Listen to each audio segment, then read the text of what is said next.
ॐ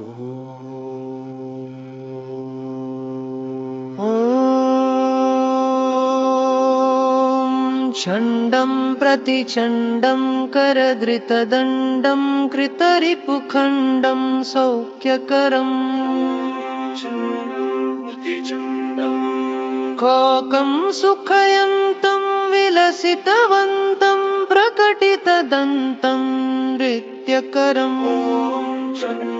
प्रतिचण्डम् डमरुध्वनिशङ्खं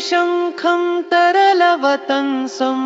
मधुरहसन्तं लोकभरम् चण्डं प्रतिचण्डम् भज भज भूतेशं प्रकटमहेशं भैरववेशं कष्टहरम् चण्डं प्रतिचण्डम्